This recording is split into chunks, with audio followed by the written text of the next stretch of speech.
प्रदेश में जहां double engine की सरकार है, सरकार ये वादे करती हुई नजर आई कि सभी की स्थितियां काफी अच्छी होती हुई चली जा रही हैं, सबका विकास हो रहा है। लेकिन इस बीच में ग्राम रोजगार सेवक या यूं कहें कि जो मनरेगा कर्मी है, उनकी स्थितियां बद से बदतर होती हुई चली गई। अगर हम बात करें उनके मानदेय को लेकर तो उनका मानदेय जरूर आया है, लेकिन उस तरह से नहीं जिस तरह से ग्राम रोजगार सेवकों ने ये उम्मीदें जताई थी कि अब सरकार की तरफ से अच्छी पहल की जाएगी। दूसरी तरफ डिफेंस एक्सपो में मुख्यमंत्री योगी आदित्यनाथ कई सारे वादे करते हैं, लेकिन देखने को मिलता है कि वो वादे बिल्कुल भी धरातल पर लागू नहीं किए जाते हैं। वो वादे महज वादे ही रह गए हैं और इस वजह से ग्राम रोजगार सेवकों के बीच में, मनरेगा कर्मियों के बीच में काफी ज्यादा नाराजगी देखने को मिल रही है और इसका मुख्य कारण अधिकारियों को बताया जा रहा है। सबका यही कहना है कि अधिकारियों की हिला हवाली की वजह से ग्राम रोजगार सेवकों की आवाज मुख्यमंत्री योगी आदित्यनाथ तक नहीं पहुंच पा रही, जिस वजह से उनकी समस्याओं का हल नहीं हो पा रहा है। और अब ये कहा जा रहा है कि ग्राम रोजगार सेवक भी बहुत जल्द ही एक बड़ा धरना प्रदर्शन करेंगे, क्योंकि जब से बजट पेश हुआ उसके बाद से लगातार देखने को मिला कि राष्ट्रीय स्तर के जो संगठन हो या फिर राज्य स्तर के जो संगठन हो, वो सभी संगठन लगातार बजट का भी विरोध कर रहे हैं, सरकार के सामने अपनी आवाज को बुलंद कर रहे हैं और उनका यही कहना है कि उनकी मांगों को पूरा किया जाए, उनके सम्मानजनक मानदेय दिया जाए और जो वादे सरकार कर रही है वो वादे पूरे किए जाए। लेकिन सरकार है कि हिला हवाली करती हुई नजर आ रही है और इसी कड़ी में अब ग्राम रोजगार सेवकों की तरफ से एक बड़ा कदम उठाए जाने की पूरी तैयारी कर ली गई है। बहुत जल्दी आपको एक महा आंदोलन देखने को मिल सकता है ग्राम रोजगार सेवकों की तरफ से भी। फिलहाल इस विषय में ज्यादा जानकारी देते हुए प्रदेश अध्यक्ष कुलदीप द्विवेदी ने क्या कुछ कहा, आप भी सुनिए। कुलदीप जी, आपका हमारे चैनल अटल टीवी पे बहुत बहुत स्वागत है। बहुत बहुत धन्यवाद मैडम आपका। कुलदीप जी, जैसा कि ग्राम रोजगार सेवक लगातार अपनी मांगों को लेकर शासन प्रशासन से गुहार लगा रहे हैं और इस बीच में ये भी खबरें निकलकर सामने आई कि आप लोगों के मानदेय को लेकर सरकार की तरफ से बजट पेश कर दिया गया है और आप लोगों को बहुत जल्दी मानदेय मिलने वाला। तो इस वक्त पे क्या कुछ स्थिति बनी हुई है मनरेगा कर्मियों के बीच में, ग्राम रोजगार सेवकों के बीच में?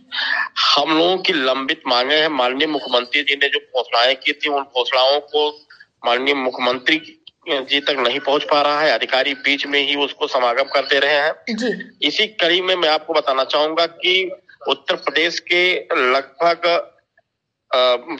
40,000 संविदा कर्मचारियों का मानदेय जी आया है, जो ऊंट के मुंह में जीरा के बराबर है जी।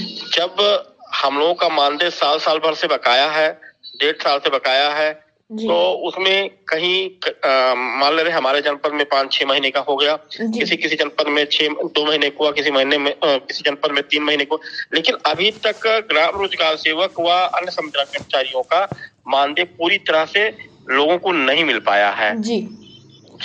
कुलदीप जी, तो आप लोगों ने क्या रणनीति बनाई? क्योंकि मानदेय की जो बात रही वो तो एक अलग बात रहेगी, लेकिन जो डिफेंस एक्सपो में आप लोगों से वादे किए गए वो एक अलग बात होती है और डिफेंस एक्सपो में जो वादे किए गए उसको लेकर तो सरकार कोई हलचल करना ही नहीं चाह रही है। नहीं, अभी तक कोई मतलब वो नहीं। ये उम्मीद था कि हम लोग मार्च देख ले, मार्च के बाद हो सकता है कि माननीय मुख्यमंत्री जी के स्तर तक कुछ हम लोगों की पहल हो। माननीय सांसद जी के माध्यम से हम लोगों ने अपनी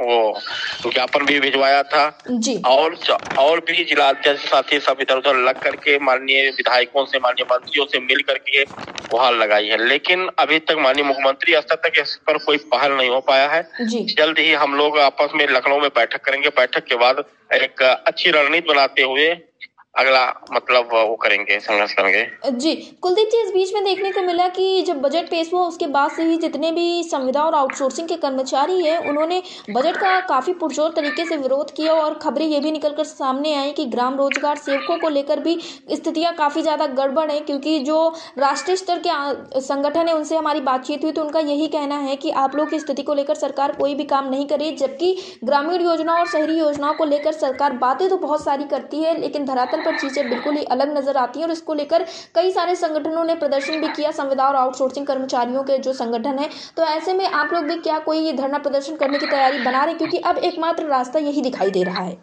देखिए, अभी माननीय मुख्यमंत्री जी की जो पेपरों के माध्यम से या अन्य विभाग के माध्यम से हम लोगों को पता चला कि 8 लाख संविदा कर्मचारी को एक बहुत बड़ी पहल थी माननीय मुख्यमंत्री जी की, लेकिन वो पहल अब फेल होती जा रही है, केवल वो पेपरों में ही सिमट कर रह गया है।